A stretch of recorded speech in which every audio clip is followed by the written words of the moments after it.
Cement, कोळसा आणि लोह खनिजाच्या वाहतुकीतून दरवर्षी 3 ते 4 हजार कोटी रुपयांचा महसूल देणाऱ्या चंद्रपूर बल्लारपूरपासून मुंबई आणि पुणेला जाण्यासाठी नियमित ट्रेन असणे ही स्थानिक नागरिकांची मागणी नसून अधिकार आहे।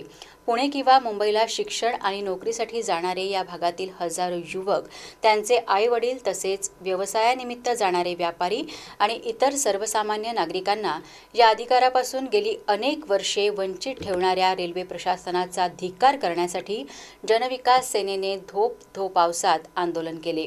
जनविकास सेनेचे संस्थापक अध्यक्ष पप्पू देशमुख यांचे नेतृत्वात बल्लारशाह रेल्वे स्टेशन समोर आज सोमवारी करण्यात आलेल्या या आंदोलनात बल्लारपूर शहरातील अनेक सामाजिक, राजकीय तसेच व्यापारी संघटनांच्या पदाधिकाऱ्यांनी सहभाग घेऊन समर्थन दिले। बल्लारपूर आणि चंद्रपूर रेल्वे स्टेशनवरून माल वाहतुकीतून रेल्वेला दरवर्षी 3 ते 4 हजार कोटीचे उत्पन्न मिळते, परंतु या रेल्वे स्टेशनवरून मुंबई या राज्याची राजधानी आणि पुणे या राज्याची शैक्षणिक सांस्कृतिक राजधानी, जिथं हजारो विद्यार्थी आणि युवक शिक्षणासाठी आणि रोजगारासाठी जातात, त्यांचे आई-वडील भेटायला जातात, मुंबईला व्यापारी व्यापार करण्यासाठी जातात। अशा मुंबई आणि पुण्याला जाण्यासाठी बल्लारपूर आणि चंद्रपूरवरून थेट आणि नियमित ट्रेन नाही आहे। दुसरीकडे ज्या विभागातून काहीच उत्पन्न होत नाही अशा सर्व विभागातून 4-4, 10-10 ट्रेन आहेत। आमच्या या बल्लारपूरवरून देशाच्या 16 राज्यात जायला 10, 20, 30, 40 अशा नियमित ट्रेन आहे, पण आमच्या मुंबईला महाराष्ट्राच्या राजधानीत जायला ट्रेन नाही आहे।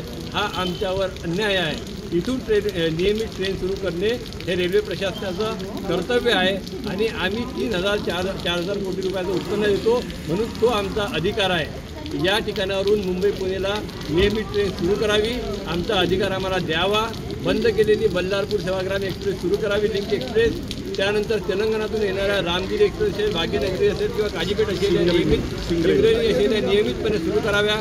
या मागण्याला घेऊन आज या ठिकाणी रेल्वे प्रशासनाच्या विरोधात धिक्कार आंदोलन करण्यात आलं।